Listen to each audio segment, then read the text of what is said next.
Good. I'm hitting snooze for 5 minutes and I'm All right. Hello.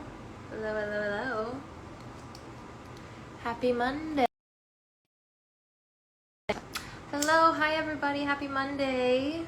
Welcome to our live little mystical corner of the Instagram. Give you guys a few minutes. One day we'll get to the level of technology where I can transmit this scent of Palo Santo through to you. But until then, if you're joining us in our intentional space, you can light some incense of your own, some sage. We're going to sit down and we're going to talk a little bit today about routines and why they are so difficult sometimes. Why you struggle with routines. We're going to talk about the mindset shift that comes with routines. We're going to talk about the mindset shift that will help you move out of resistance towards routines and more into acceptance and excitement even about routines. And I'm going to give you sort of a little homework assignment to help you find a wellness practice, a wellness routine that actually excites you to do every day.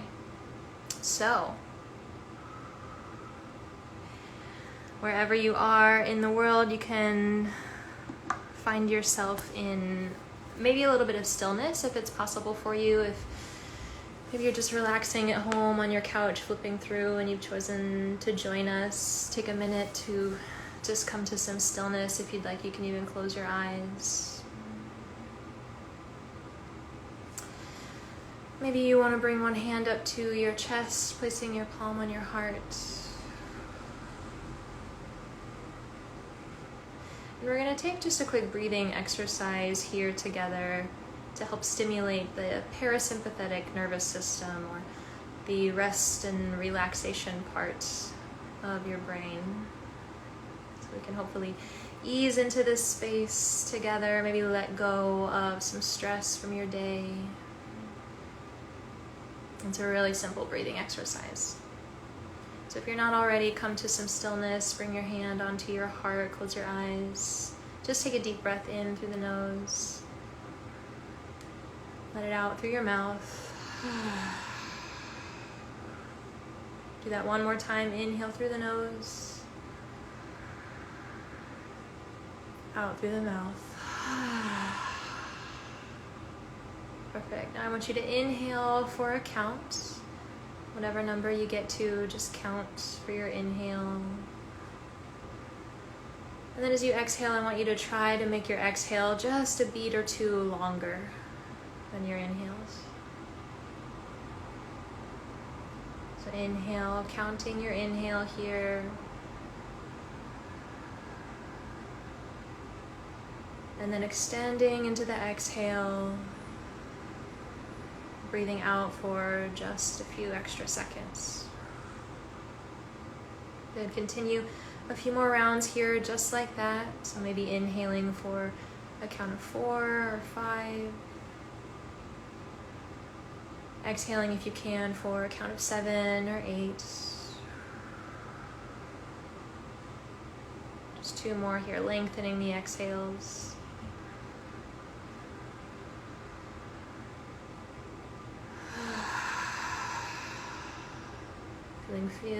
Feeling free to breathe out through your nose or an open mouth.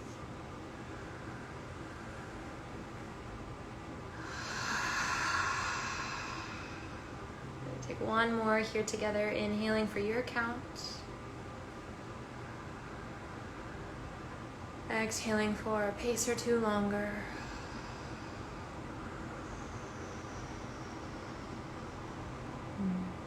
You can release your hand from your heart. Maybe take a breath or 2, shake it out if you like. And open your eyes. Welcome back. Hello, hello everyone, to those who have joined us. Feel free, if you're joining us here in the live, to leave a little hello in the chat box. and we're gonna go ahead and get started. So if you just joined, we're talking about self-care routines, most specifically why routine is so hard to keep for so many of us, right? So, and my notes are over here in the corner, so if you see me glancing over to the side, that's keeping me on track for y'all. So first off, I wanted to paint you a little picture of what this mindset shift could fix for you, or something that might result from this mindset shift that we're gonna talk about and uncover together today.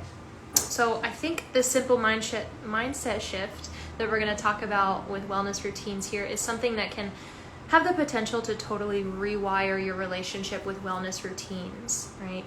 It can help on a deeper, more psychological level to remove the guilt and the shame and the feelings of inadequacy that so often come up when we're feeling inspired to try new wellness routines and then so often falling short, right? So when we do this, thank you, I'm glad that you enjoyed it.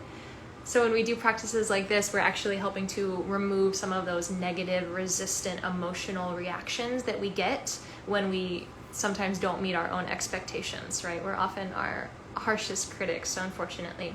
So we're going to talk about a way to kind of overcome, but hopefully not even get to that point of self-defeat and that feeling of self-failure, right? We're going to try to avoid getting to that place at all when it comes to our wellness routines. Firstly, before we go into the practices, I want to talk a little bit about what stops so many people from doing it or from having this mindset shift. What blocks us from being able to have healthy relationships with routine and ritual and things like that. So in our modern culture, there's this value of hustle, of grinding that is so everywhere. It's everywhere. And we're told that these values are sort of the values to ultimate success and the values to live and die by, is this idea of hustle and grinding culture and that feeling of needing to be consistently on, right? So we're kind of bred with this mindset from the get-go now, especially in our digitally wired world, right? So we're led to believe that we have to be these consistent, productive machines, right? Compulsive doers sometimes, which I strongly identify with being. I struggle with the constant need to be doing, a constant need to be productive all the time. If you feel this too, hit the little heart button thing in the corner if you resonate with this too. The feeling where you always have to be doing something, and if you're not being super productive, then you feel like you're doing terribly, you know, and I struggle with this a lot, and I know a lot of other people do as well. So that's something that keeps us from having this healthy relationship with ritual and routine like we want to have. So if you're feeling like you resonate with that mindset of never being able to stop, of constantly having to go, then that's something that we're going to work around, and that's something that we have to notice about ourselves. And when we're able to overcome that, then that leads us to a healthier relationship with ritual and with routine.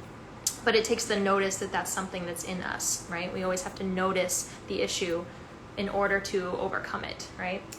And unfortunately, this mindset of like constant doing and productivity, it's not only super exhausting, but it's also really unattainable for a lot of us, because a lot of us have so many different facets and spaces in our lives, and if we're trying to be the best possible version of ourselves in every aspect of our life, it's really exhausting. And when we don't when we don't meet that expectation, when we fall short, then we often get so bogged down on ourselves, and to the point where we no longer even want to try, where we kind of want to give up, because we're like, well, what's the point anyway? I'm already failing, I might as well just abandon ship, right? And that's where so many of us get stuck, right? But we're going to talk about how to let go of all of this in retrospect, in relation to your self-care routines and the things that you want to do to make yourself feel better, but you kind of can't really get to do very much. Yeah, so hopefully once we get to the end of this session, you will feel inspired to be able to create maybe a morning ritual for yourself, or just any sort of self-care ritual, self-care practice that you can do regularly that you actually want to do, instead of seeing it as just like another thing to cross off your to-do list. Yeah, so we're gonna go ahead and get started and jump in. Let me know if you guys are still there in the chat, how you're feeling, if you're excited about hearing all this. Because this is something that was super helpful for me when it came to my self-care practices and everything like that. Okay, so the first thing that we have to do here is first address the objections or the obstacles that we're encountering when we are trying to set up consistent routines.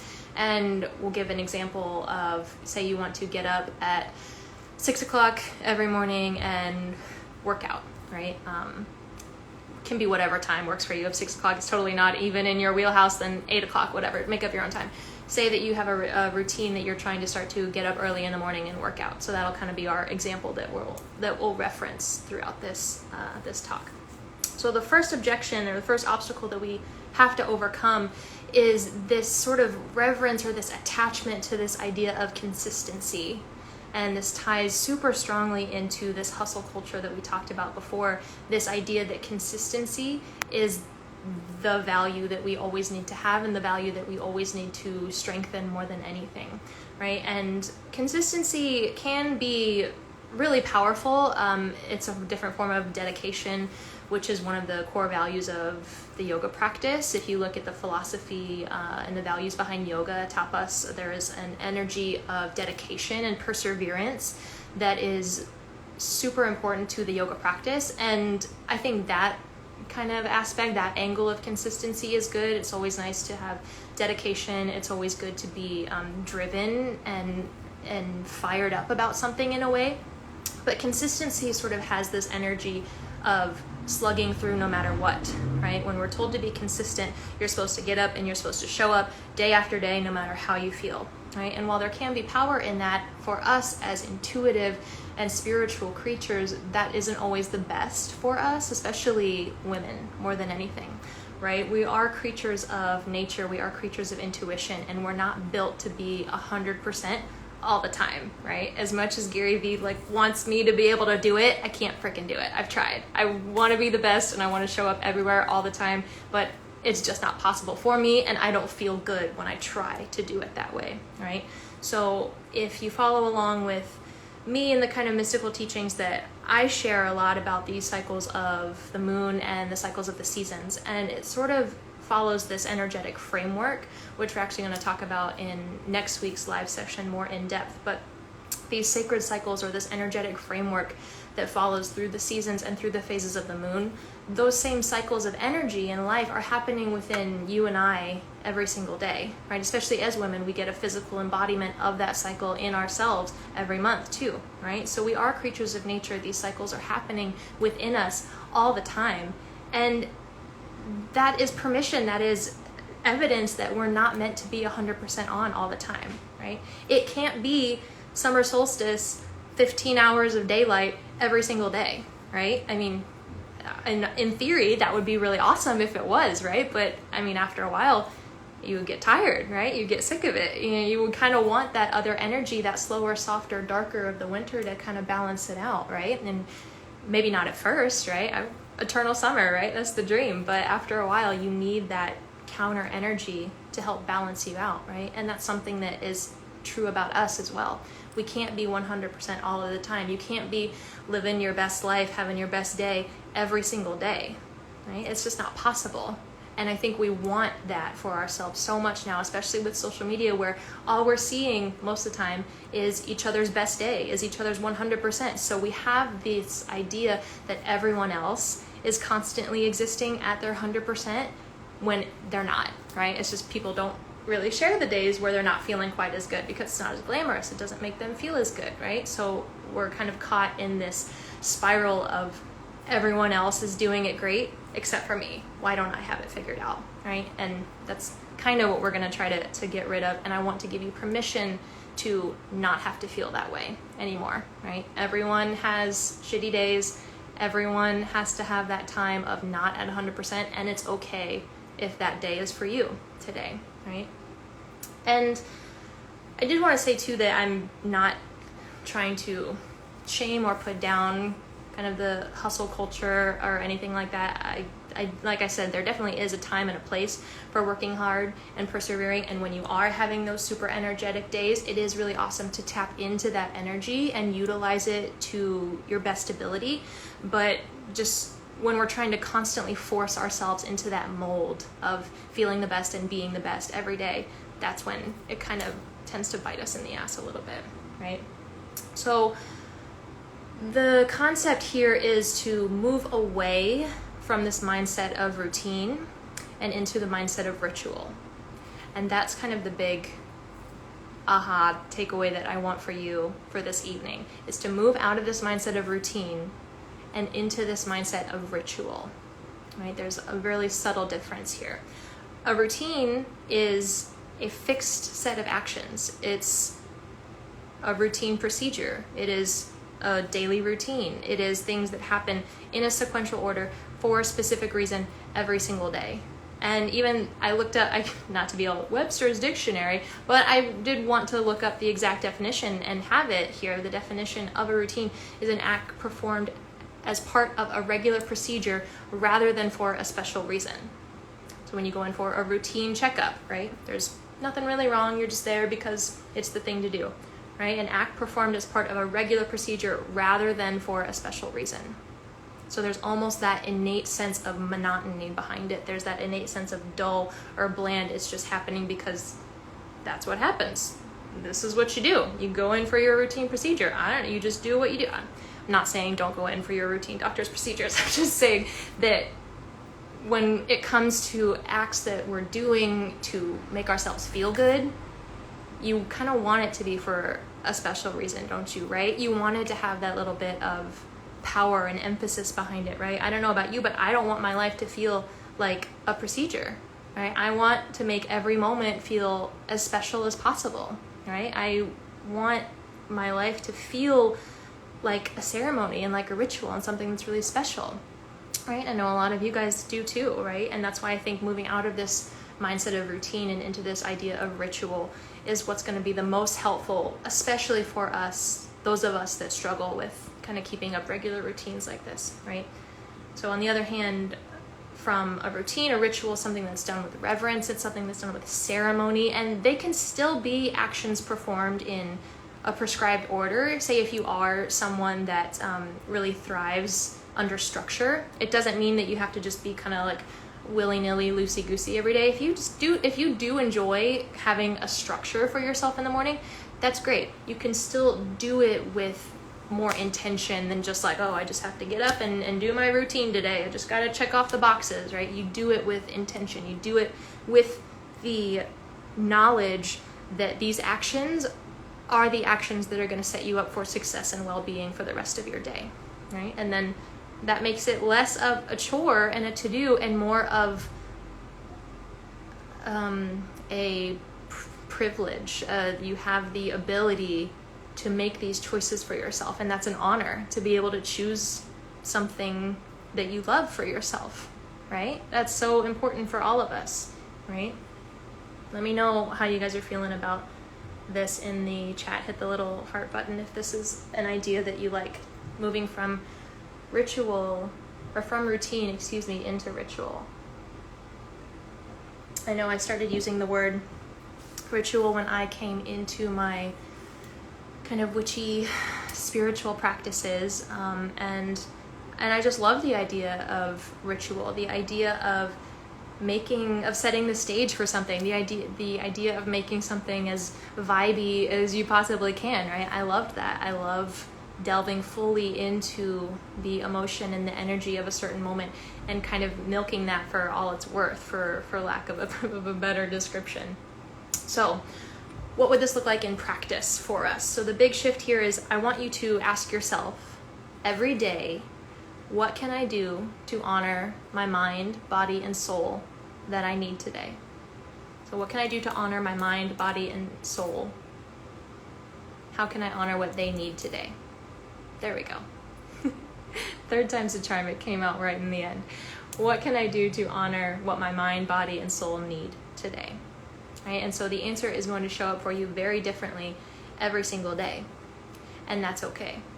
Right? And I highly suggest too here, if you want to turn this into a concrete practice, I'm all about journaling. That's kind of my hill that I'm going to die on, I think, one day. I highly suggest that you journal on this here. You can even write that question out at the top. What can I do to honor what my mind, body, and soul need today? And journal on it for a little bit, because this will keep you from getting pulled in too many directions at first. Because if you're like me, you might have the voices of self-doubt too that sometimes creep in your head. If you say, okay, what can I do to honor what my mind, body, soul need today? And I think like, ooh, maybe I'd really like to go on a walk. And then the other part of me is like, yeah, but I really have this work thing that I have to do. And oh, but also I would really love to do this. And it's just so easy to get pulled in so many directions from the get-go, right? But if you sit down and journal on it, you're kind of forced to keep one thought process at a time. And it doesn't have to be structured. You can literally have a conversation with yourself on the piece of paper, but just having that sort of structured dialogue with yourself as opposed to just letting your mind run crazy is super helpful. So if you want that direct line of communication to yourself, then I think journaling would be a really great practice to do with this. And also, if you really struggle with this kind of compulsive doing that we talked about here, I want you to allow whatever answer comes, just allow it to be, right? For instance, sometimes what you need that day is to just cuddle in bed with your dog for a little bit of extra time in the morning, right? And for me, that took me so long to get over, especially as a leader in the wellness yoga space, right? My morning comes and I believe that I'm supposed to get up and make a green smoothie and do an hour of asana and an hour of meditation and then start my work. Like that's what I'm supposed to be doing as a yoga instructor, but sometimes I just don't fucking feel like doing that. And the ability to give myself that permission kind of took me a lot of work. Sometimes I wake up and I do just want to lay in bed with my dog for an extra hour, right? And it's the ability to give yourself that. And I get not all of us have that extra hour in the morning, so this doesn't have to be a first time in the morning thing. You can ask this to yourself at any point throughout the day when you have some time. How can I honor what my mind, body, soul need today? Can be any time of the day, right? But it's just allowing yourself to sometimes have those answers of rest and that answer of doing something that is just for the sake of making yourself feel good, right? Now on that though, there comes kind of a little trick, a little catch sometimes. You have to really be clear, I think, on why you're choosing the things that you are, right? Because when you are learning to identify what your mind and your body needs, you also have to learn how to actually feed it what it wants, right?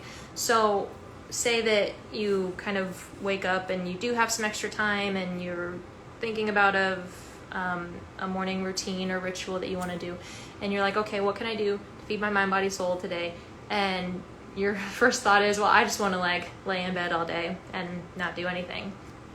Okay, that's not inherently a bad thing, but why is it that you want to do that, right? Is that something that is actually going to be restful and nurturing for you?